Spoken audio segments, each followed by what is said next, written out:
Séance de sensibilisation avec les acteurs de la médecine traditionnelle à Abomey, une des communes du sud en République du Bénin. Cette contrée est située à 145 km de la ville de Cotonou et constitue la préfecture du département du Zo. Pour rappel, il faut signaler qu'Abomey est fondée au XVIIe siècle par le roi Kwegbadia et constitue la capitale de l'ancien royaume du Dahomey de 1625 à 1894. Plus loin, reconnaissant qu'Abomey a gardé en cette période un ensemble de palais royaux inscrits au patrimoine mondial de l'humanité par l'UNESCO. C'est donc cette commune qui a abrité la séance de sensibilisation sur la maladie de la coagulation du sang le samedi 15 juin 2022 entre l'association béninoise des hémophiles et les tradithérapeutes.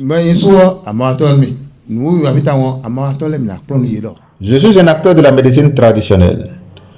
Nous faisons des cicatrices et des circoncisions. À des moments donnés, cela engendre des saignements graves. Face à ces cas, nous devons avoir le réflexe de nous interroger s'il ne s'agit pas de l'hémophilie. Nous soupçonnons également des cas de sorcellerie. C'est peut-être de l'hémophilie qu'il s'agit. Cette maladie a déjà fait assez de victimes dans nos rangs. Dans une ambiance soft et séduisante, l'association béninoise des hémophiles et les agents de la santé ont apporté de la lumière à l'assistance.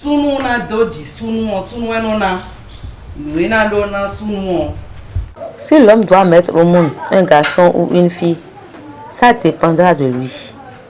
Car il a un signe grec, dont l'un pour le sexe masculin et l'autre féminin. Raison pour laquelle sa relation avec la femme peut donner garçon ou fille. Mais la femme possède ins. Parmi les deux ins, un a la maladie. Et si au cours des relations, il lui donne une grecque, puisque c'est ce ins-là qui a la maladie, du coup cet enfant peut naître hémophile. Au regard de l'importance de cette séance, les participants ont manifesté leur satisfaction au micro des journalistes.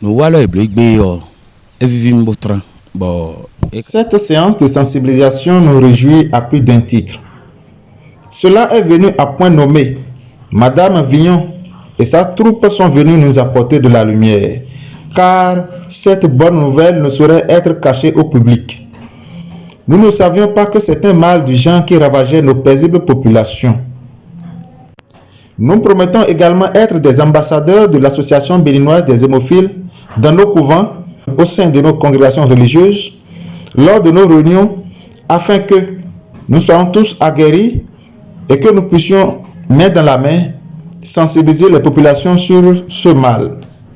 Ils nous ont enseigné sur le sang et qu'il y a une maladie qu'on appelle hémophilie. Si l'intéressé a une plaie et saigne beaucoup, donc ce dernier a peut-être cette maladie.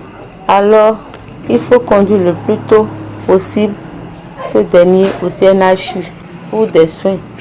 C'est donc désormais un acquis. L'association béninoise des hémophiles peut s'assurer qu'elle a le soutien des acteurs de la médecine moderne et des tradithérapeutes. Cette association est venue nous apporter de la lumière. Nous étions des connaisseurs ignorants. Ne pouvons pas dire autre mot que merci.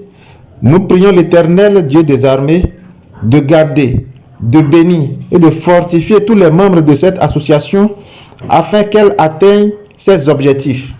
Telle l'étendue d'un océan, telle est notre prière pour l'ABH qui a à sa tête une brave dame qui mérite toutes les admirations des autorités béninoises. De notre côté, nous jouerons ce qui est de notre pouvoir pour que les populations soient sensibilisées sur ce mal. Cette maladie héréditaire qui touche nos enfants partout dans le Bénin. Et je pense qu'à l'issue de cette sensibilisation, vraiment un espoir est né que ces tradithérapeutes vont beaucoup plus penser à orienter ces cas pour que ceux qui ont connaissance ou voient ces enfants-là ou ces cas dans la communauté, dans leur famille, puissent les orienter vers nos structures de santé.